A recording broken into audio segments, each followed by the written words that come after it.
Hello my dear students, आज हम करने जा रहे हैं हिस्ट्री का सेकंड चैप्टर और सेकंड चैप्टर का नेम है नेशनलिज्म इन इंडिया। तो इस चैप्टर के अंदर हम जो है पढ़ने वाले हैं कि इंडिया के लोगों के अंदर नेशनलिज्म की फीलिंग किस तरीके से आई है। तो स्टार्ट करते हैं फर्स्ट टॉपिक से। फर्स्ट टॉपिक है आपका द फर्स्ट वर्ल्ड वॉर, खिलाफत एंड नॉन कॉपरेशन मूवमेंट। ठीक है, खिलाफत और नॉन कॉपरेशन मूवमेंट है जिसके बारे में आगे हम जिक्र करेंगे। बट सबसे पहले जो है आपका जो चैप्टर स्टार्ट होता है वो होता है फर्स्ट वर्ल्ड वॉर से। तो फर्स्ट वर्ल्ड वॉर जो है आपकी 1914 में स्टार्ट हुई थी और 1918 के अंदर ये क्या है खत्म हुई है, मतलब 4 इयर्स जो है आपकी चली है। तो यहाँ पे आपको बता रहे हैं कि फर्स्ट वर्ल्ड वॉर के टाइम पे 2 पावर हुआ करती थी, एक थी एलाइड पावर और दूसरी थी सेंट्रल पावर। एलाइड पावर के अंदर थे यूएसए, ब्रिटेन, जापान, रशिया, और दूसरी साइड अगर हम नजर डालें तो वहां पर थे ओटोमन, जर्मनी, ऑस्ट्रो हंगेरियन। ठीक है, तो इस तरीके से क्या है ये ग्रुप बने हुए थे और इन्हीं के बीच में क्या चल रही थी, फाइट चल रही थी। फर्स्ट वर्ल्ड वॉर जो है आपकी चल रही थी 1914 के अंदर। अब क्या होता है कि इंडिया का किस तरीके से इंपैक्ट पड़ता है। इंडिया तो अब इसके अंदर जो है मतलब शामिल नहीं है, तो इंडिया किस तरीके से इन्वॉल्व होता है इनडायरेक्ट वे के अंदर। तो क्या होता है कि उस टाइम पे जो ब्रिटेन है वो अलाइड पावर के अंदर था, तो जो ब्रिटेन है वो मेजर पार्टिसिपेंट भी था। अब क्या होता है कि इंडिया जो है उस टाइम पर ब्रिटेन की क्या था, कॉलोनी था। ठीक है, तो इंडिया जो गुलाम था ब्रिटेन का, तो अब ब्रिटेन जो है वो तो मेजर रोल जो है प्ले कर रहा है। तो अब उसको फाइट करने के लिए बहुत सारी चीजों की जरूरत थी। ठीक है, पैसा भी चाहिए उसको, सोल्जर्स भी चाहिए। तो वो सारी की सारी नीड्स जो है वो कहां से पूरा कर रहा था, वो इंडिया से पूरी कर रहा था, क्योंकि इंडिया उस टाइम पर क्या था, कॉलोनी था ब्रिटेन की। ठीक है, गुलाम थे हम उस टाइम पे। अब यहां पे बता रहे हैं India does not have direct connection with first world war. इसी तरीके से क्या है, इंडिया का डायरेक्ट कोई भी फर्स्ट वर्ल्ड वॉर से लेना देना नहीं था, बट इनडायरेक्ट वे में था क्योंकि ब्रिटेन लड़ रहा था उस टाइम पे। ठीक है, और इसके साथ ही क्या है, देखो इंडिया के ऊपर काफी सारे इंपैक्ट पड़ते हैं, बहुत सारी प्रॉब्लम्स फेस करनी पड़ती है इंडियंस को। देखो यहाँ पे फर्स्टली आपको ये बताया गया है कि जो ब्रिटेन है वो डिफेंस एक्सपेंडिचर अपना बढ़ा देता है, मतलब वो अपनी रक्षा के लिए जो है बहुत सारे खर्चे करता है। ठीक है, तो वो क्या करता है, rising custom duties. Custom duties मतलब इंडिया के अंदर जो भी सामान इंपोर्ट होता था उसके ऊपर क्या है, कस्टम ड्यूटीज को इंक्रीज कर देता है। उसी के साथ साथ क्या है, इंट्रोड्यूसिंग इनकम टैक्स, और क्या है इनकम टैक्स को भी क्या करता है, इंट्रोड्यूस कर देता है। सेकंड नंबर पर क्या है कि जो इंडियंस थे उनको फोर्सफुली क्या है, ब्रिटिश आर्मी के अंदर रिक्रूट किया जा रहा था, मतलब जबरदस्ती क्या है उनको बोला जाता था कि ब्रिटिश आर्मी को आप ज्वाइन करो, क्योंकि वो लड़ रहे थे फर्स्ट वर्ल्ड वॉर में। अब उनको लड़ने के लिए सोल्जर्स चाहिए थे, जो कि नीड वो कहां से कंप्लीट करा था, अपनी इंडिया से। ठीक है, अब इसी तरीके से उसको खाना भी चाहिए होगा। ठीक है, तो अब यहां पे बता रहे कि ड्यूरिंग द वॉर ईयर्स 1913 से लेके 18 तक क्या होता है कि जो फूड है वो भी क्या है, उसके जो प्राइसेस हैं वो बहुत ज्यादा डबल हो जाते हैं ड्यू टू वॉर। ठीक है, लड़ाई की वजह से क्या है, जो खाना है उसके जो प्राइस है वो बढ़ जाते हैं। फिर क्या होता है 1918 से 1920 से 21 तक जो क्रॉप है वो भी फेल हो जाती है। क्रॉप भी कोई ज्यादा अच्छी नहीं पैदा होती है, जिसकी वजह से क्या है, क्रॉप के जो दाम है वो बहुत ज्यादा बढ़ जाते हैं। उसी के साथ साथ क्या है, उसी टाइम पीरियड के अंदर जब फर्स्ट वर्ल्ड वॉर चल रही थी तो इन्फ्लुएंजा जो है एपिडेमिक, एक बहुत बड़ी महामारी आती है जिसमें फीवर हो जाता है। ठीक है, लंग्स के ऊपर इफेक्ट पड़ता है, कफ जो है मतलब कफ की प्रॉब्लम होने लगती है। इस तरीके से क्या है, इन्फ्लुएंजा एक बीमारी आती है फर्स्ट वर्ल्ड के ड्यूरिंग। उसी के दौरान जो क्या है कि बहुत सारे जो लोग हैं वो मारे जाते हैं। 12 से लेकर 13 मिलियंस तक जो है लोग उसके अंदर मारे जाते हैं। ये रिकॉर्ड है 1921 के सेंसस का। 1921 में जब सेंसस हुए तब पता चला कि 12 से लेकर 13 मिलियंस तक जो लोग हैं वो मारे जा चुके हैं due to famines and epidemic. Famines क्या होता है, जब बहुत सारे लोग भुखमरी का शिकार होते हैं, उनको खाना नहीं मिलता है लंबे टाइम तक। ठीक है, तो क्या है, बहुत सारे लोगों की डेथ हो जाती है। तो ये हो गया आपके सारे के सारे इंपैक्ट्स जो कि फर्स्ट आपके वर्ल्ड वॉर के ड्यूरिंग जो है इंडिया को फेस करने पड़े हैं। अब क्या होता है कि ये सारी प्रॉब्लम्स चल रही हैं, इसी के ड्यूरिंग क्या होता है, महात्मा गांधी की एंट्री होती है। महात्मा गांधी उस टाइम पर कहां पर थे, साउथ अफ्रीका में थे। ठीक है, साउथ अफ्रीका में वो उन्होंने जो है 21 ईयर्स जो है कंप्लीट किए। वहां पर भी वो अपार्थाइड सिस्टम के अगेंस्ट जो है वो लड़ रहे थे, वहां पे भी बहुत ज्यादा डिस्क्रिमिनेशन चलता था। ठीक है, तो वो देखते हैं कि इंडिया के अंदर हालात बहुत खराब है, तो साउथ अफ्रीका से क्या है 21 ईयर स्पेंड करने के बाद इंडिया आ जाते हैं। 9 जन और 1915 को क्या है वो इंडिया पहुंचते हैं। जैसे ही वो पहुंचते हैं तो उनको क्या है, एक आइडिया आता है माइंड में, एक आइडिया था उनके, और ये आइडिया जो है एकदम से सडन नहीं आता, क्योंकि वो साउथ अफ्रीका के अंदर भी सत्याग्रह को क्या है फॉलो कर रहे थे, और सत्याग्रह के थ्रू जो है उन्होंने मतलब कि साउथ अफ्रीका के अंदर भी बहुत सारी जो मूवमेंट्स है वो चलाई हुई थी, जिसमें वो सक्सेसफुल रहे थे। सत्याग्रह का मतलब क्या होता है? सत्य का आग्रह, मतलब सत्य का आना। तो सत्याग्रह में उन्होंने क्या कहा, वो कहते हैं कि ये उनका आइडिया था कि फाइट विदाउट वेपन्स, की हमको क्या है अपने राइट्स के लिए जो फाइट करनी होती है वो फाइट के अंदर हमको वेपन्स यूज नहीं करने हैं। पाथ ऑफ ट्रूथ, हमको सच को खोजना है, हमेशा जो है सच्चाई के रास्ते पे चलना है।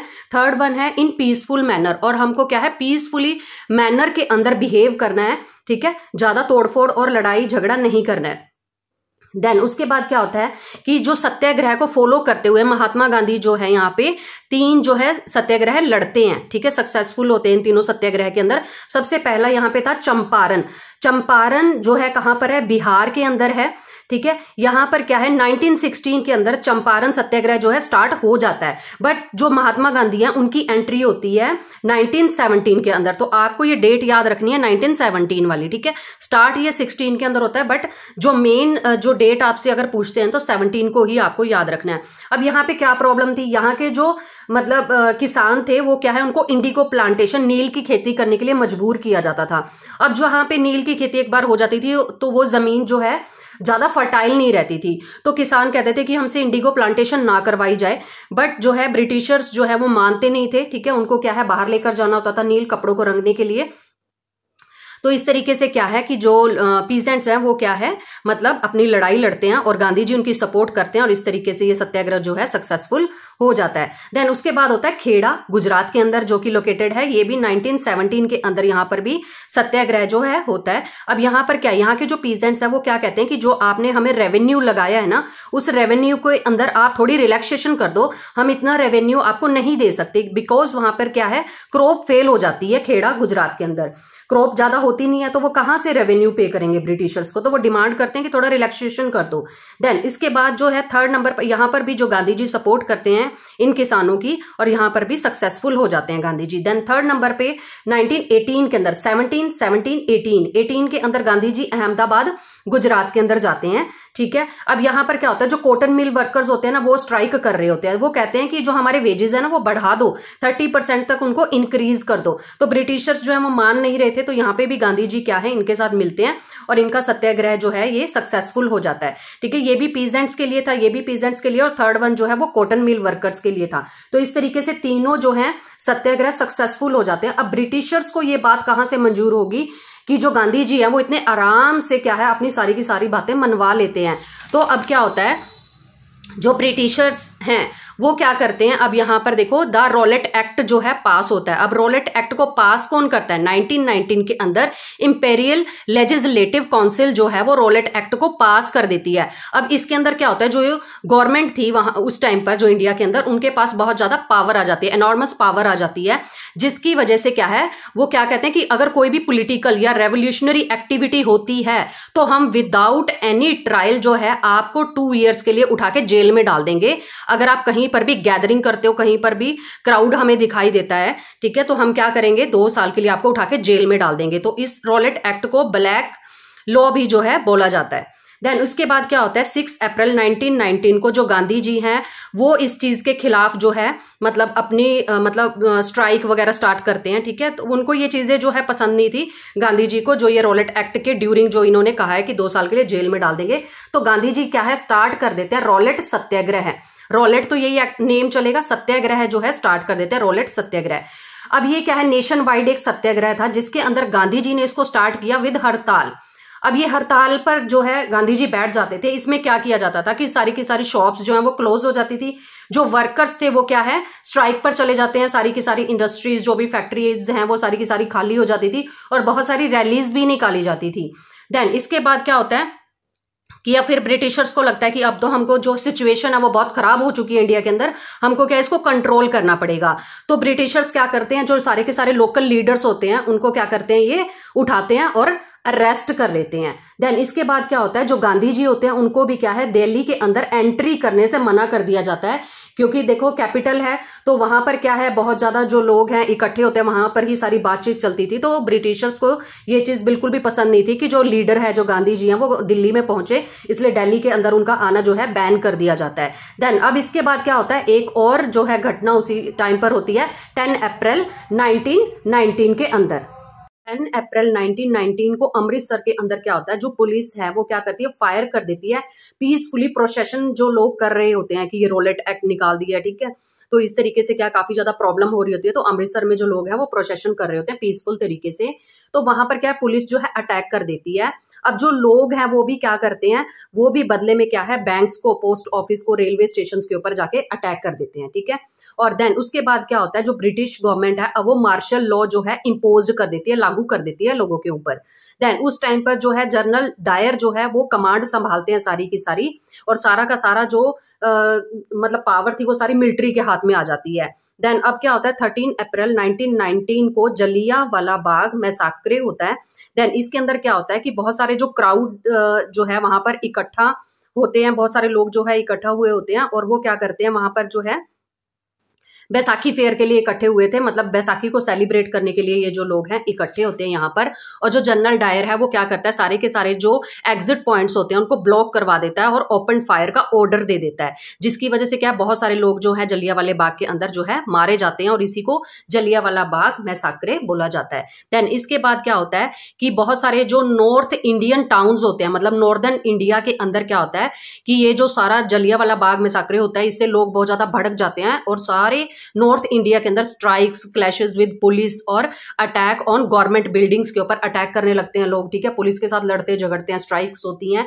देन गवर्नमेंट जो है बहुत ज्यादा चिढ़ जाती है इस चीज को लेकर, बहुत ज्यादा इरिटेट हो जाती है, और वो बहुत बुरे तरीके से रिप्रेस करती है लोगों को, इंडियंस पीपल को, उनको कोड़े मारे जाते हैं, ठीक है, क्रॉल, उनको जैसे छोटे बच्चे जो हैं चलते हैं अपनी लेग्स के बल पर, उस तरीके से क्या है, मतलब कि जैसे क्राउलिंग करते हैं ना, छोटे बच्चे रिड़ते हैं, मतलब मुझे नहीं पता आपकी लैंग्वेज में इसको क्या बोलते हैं, क्राउल करते हैं छोटे बच्चे, ठीक है, उस तरीके से बड़े लोगों को, बुजुर्गों को क्राउल करवाया जाता था। देन उसके बाद है नोजेस जो है रब करवाए जाते थे, जमीन के ऊपर नाक रगड़ने के लिए बोला जाता था, और कोई भी ब्रिटिश पीपल आपको दिखाई देता तो उसको सल्यूट करके निकलना होता था। इसके अलावा कोड़े वगैरह मारते थे, बहुत बुरे तरीके से बिहेव किया जाता था इंडियंस पीपल के साथ। तो गांधी जी को जो है अब ये चीज बिल्कुल भी रास नहीं आती, उनको ये लगता है कि वायलेंस बहुत ज्यादा फैल चुका है, और वो जो सत्याग्रह उन्होंने रोलेट सत्याग्रह स्टार्ट किया था वो उसको क्या करते हैं, कॉल्ड ऑफ कर देते हैं, मतलब वापस ले लेते हैं अपने सत्याग्रह को।